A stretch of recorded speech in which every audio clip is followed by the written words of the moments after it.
दो सहेलियां थी। जब वे छोटी थी तो एक दूसरे के बिना उनका जीवन नहीं बीतता था। एक राजा की लड़की थी, दूसरी राजगुरु की लड़की थी। दोनों की दोस्ती यह थी कि सोना जगना, आना जाना, घूमना फिरना सब कुछ एक साथ होता था।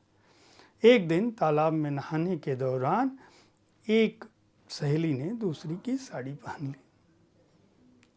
राजा की बेटी जिसकी साड़ी पहनी थी, राजगुरु की बेटी ने, वह इतना नाराज हुई कि दोनों उस दिन से दुश्मन बन गई। लेकिन उनकी दुश्मनी तब और भी बढ़ गई जब एक ही युवराज से, एक ही राजकुमार से, एक ही प्रतापी राजा से दोनों की शादी हुई। यह प्रतिद्वंदिता उनके जीवन में आगे भी चलती रही और उसका खामियाजा उसके पति को किस रूप में भुगतना पड़ा, ऐसी ही कुल 18 कहानियों के एक संग्रह की बात मैं करूंगा आज आपके साथ।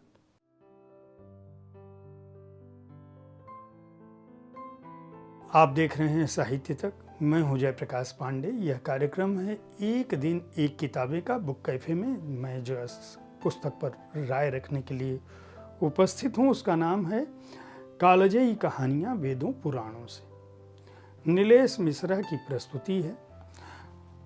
छवि निगम, वृषाली जैन, शिखा द्विवेदी और अनुलता राज नायर ने इन कहानियों को अपने अपने हिसाब से लिखा है, अपने अपने हिसाब से संकलित किया है। छवि निगम ने बाल गणेश, एक और कुरुक्षेत्र की बात की है। एक और कुरुक्षेत्र कुंती के जीवन की गाथा है। कुंती का कर्ण को लेकर जो भाव था, जो द्वंद्व था जीवन में, युद्ध के मैदान में, उस पर उन्होंने एक और कुरुक्षेत्र लिखा है। वृषाली जैन ने उद्धव जी मधुबन तुम कत रहत हरे, विरह वियोग श्याम सुंदर के ठाढ़ी क्यों न जरे। उद्धव को किस तरह से भगवान कृष्ण के सखा होते हुए भी उनको प्रेम का राग, प्रेम का मर्म, योग की साधना, जो भक्ति की साधना है, वह गोपियों से सीखने को मिला था। सती सुलोचना, बृहन्नला की कथा है। शिखा द्विवेदी ने उर्मिला की गाथा लिखी है। एक थी उर्मिला, लवकुश की लिखी है, कृष्ण सुदामा की लिखी है और रुक्मिणी के कृष्ण कौन है उनकी लिखी है।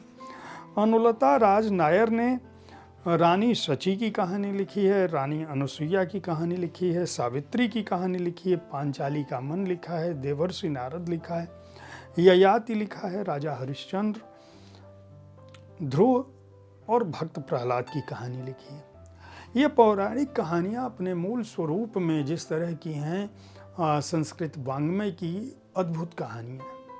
इन कहानियों का मर्म क्या है, उसके लिए आपको ये किताब पढ़नी पड़ेगी। लेकिन मैं जिस किस्से से शुरुआत किया था, मैं उसको पूरा करने की कोशिश करूँगा। चाहूँगा कि उसका कुछ भाव बता दूँ। मैं बात कर रहा था राजा ययाति की। ययाति, ये कहानी इस पुस्तक में जिस तरह से, मैं उसकी बात बता दूँ कि ययाति जो है एक दिन बैठे हैं अपने कमरे में, बहुत ही उदास हैं। उनके चेहरे का जो तेज था वह गायब हो चुका है। शर्मिष्ठा जो उनकी पत्नी हैं दूसरी, वह आती हैं, वह पूछती हैं आप किस तरह से। वो बहुत इतने रुष्ट हैं कि वो शर्मिष्ठा को जाने के लिए कह देते हैं। वो अपने पति को देखकर हैरान है कि एक इतना प्रतापी राजा, ययाति जैसा राजा जो है, इस तरह से लाचार क्यों है और इस तरह से क्यों हताशा में बैठा है। वो शक्ल देखती हैं तो वो चौंक जाती हैं कि पति के चेहरे पर इतना परिवर्तन कैसे हो गया। उनका चेहरा झुर्रियों से घिरा हुआ और बुजुर्ग की अवस्था उनकी हो गई थी। वह फूट फूट कर रोने लगते हैं और बताते हैं, वो कहती हैं कि आप तो कल तक तो ठीक थे, आखिर आज एक दिन में ऐसा क्या हुआ। कल ही तो महारानी देवयानी के साथ आप उनके पिता से मिलने गए थे, आखिर अचानक यह बुढ़ापा आपके ऊपर कैसे आया। वो बताते हैं कि दरअसल महारानी देवयानी जो है वह अपने पिता के पास गई थी, गुरु शुक्राचार्य के पास, और वहाँ उन्होंने दरअसल कल बाग में तुम्हें तुम्हारे बच्चों के साथ खेलते हुए देख लिया था और उन्होंने अपने पिता से इस बात की शिकायत कर दी और उनके पिता ने इस बात पे नाराज़गी जाहिर की कि तुमने मेरी बेटी का दिल दुखाया, जिस यौवन के लिए मैं तुम्हें श्राप देता हूँ कि तुम्हारा वह यौवन तुमसे छिन जाए, तुम शक्तिहीन हो जाओ, वृद्ध हो जाओ। अब मैं उसके बाद आया हूँ और मेरा जीवन का कोई अर्थ नहीं। बहुत रोते हैं तो शर्मिष्ठा कहती है कि आपको चिंता नहीं करनी चाहिए, आपने कोई ऐसा पाप और अपराध नहीं किया है। हमारी सहेली थी, मैं भी जानती हूँ, मैं खुद गुरु जी के पास चलूँगी, शुक्राचार्य के पास। शर्मिष्ठा रात भर सोती नहीं है और अगले दिन जो है वह ययाति के साथ शुक्राचार्य के पास पहुँचती है। शुक्राचार्य असुरों के गुरु थे, पौराणिक आख्यान जो लोग पढ़ते होंगे जानते होंगे। वहाँ वो पहुँचते हैं, बहुत निवेदन करते हैं। गुरु शुक्राचार्य का जो क्रोध है, आक्रोश, वह ठंडा हो चुका है। वो सोचने लगते हैं कि आखिर कुल के बावजूद यह मेरी बेटी का भी पति है और इसने कोई इस तरह का काम नहीं किया है। तो उन्होंने कहा, बहुत निवेदन करते हैं, वो पूछते हैं कि तुम चाहते क्या हो? तो कहते हैं मेरा यौवन वापस लौट जाए। बहुत विचार करने के बाद गुरु शुक्राचार्य कहते हैं कि अगर तुम्हारा कोई बेटा तुम्हें अपना यौवन दे दे तो तुम फिर से युवावस्था को प्राप्त हो सकते हो। और इस कहानी में यह है कि शर्मिष्ठा का जो सबसे छोटा बेटा है, जब वो वापस लौटते हैं पिता के पास, यह हिम्मत नहीं होती कि आखिर मैं किस तरह से कहूँ अपने बच्चों को कि तुम अपना यौवन दे दो और मेरा बुढ़ापा ले लो। अचानक उनका बेटा आता है, छोटा बेटा पुरु, और वह अपने पिता के घुटनों पर सिर रखता है और कहता है कि यह जीवन आपका है, अगर आपकी इच्छा है तो मैं अपनी इच्छा से अपना यौवन आपको सौंपना चाहता हूँ। आपने मुझे चलना सिखाया था, इस जीवन को जितना देखना था। और इस तरह से ययाति जो है वो बुत बैठे बने रहे और पुरु के सर पर उन्होंने हाथ रखा और उनको यौवन मिल गया। पौराणिक गाथाएं ऐसी ही होती हैं, इनके पीछे जो मर्म होता है, इनके पीछे जो दृष्टि होती है, इनके पीछे जो श्रम होता है, इनका जो उद्देश्य होता है, ये कहानी यहीं नहीं खत्म होती है, बल्कि ये है कि जब सहस्त्रों वर्षों तक वो राज करते हैं और एक दिन वो जब उपवन में टहल रहे होते हैं तो उनको वहाँ जब देखते हैं कि वहाँ उनका बेटा उस उपवन में है, ययाति जो है, तब उनको ग्लानि होती है कि मैंने अपने बेटे से जो बुजुर्ग अवस्था में इस जगह पर रह रहा है और मैं तृष्णाओं के चलते, भोग विलास के चलते मैंने इससे इसका यौवन ले लिया।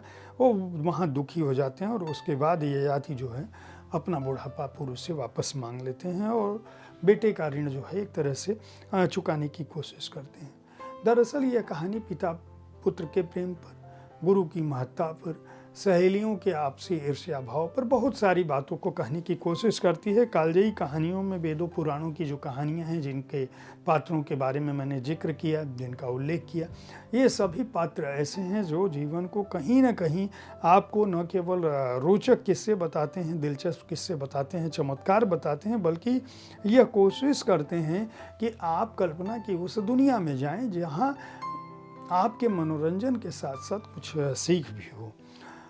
नीलेश मिश्रा ये कहानियाँ अपने कार्यक्रम में सुनाते रहे होंगे, इनका संचयन उन्होंने किया है, जिनके लिए उन्होंने इन कहानियों को प्रस्तुत किया है उन सभी का नाम मैं ले चुका हूँ। ये कहानियाँ युवा वर्ग को ध्यान में रख के लिखी गई हैं। इनकी तथ्यात्मकता से ज़्यादा इनके कथ्य पर आप जाइए, कहानियों को पढ़िए अगर आप पौराणिक कथाओं में रुचि रखते हैं तो। एका प्रकाशन के स्लो इम्प्रिंट ने इस पुस्तक को प्रकाशित किया है। इसका मूल्य 250 रुपये, 18 कहानियाँ हैं, पृष्ठ संख्या 170 है। उम्मीद है साहित्य तक का यह एपिसोड आपको पसंद आया होगा। इस कार्यक्रम में आप किस तरह की पुस्तकों की चर्चा चाहते हैं उसके बारे में अपनी राय से हमें अवश्य अवगत कराते रहें।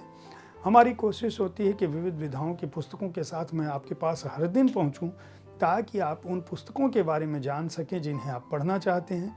कल ठीक इसी समय ऐसी ही किसी एक कृति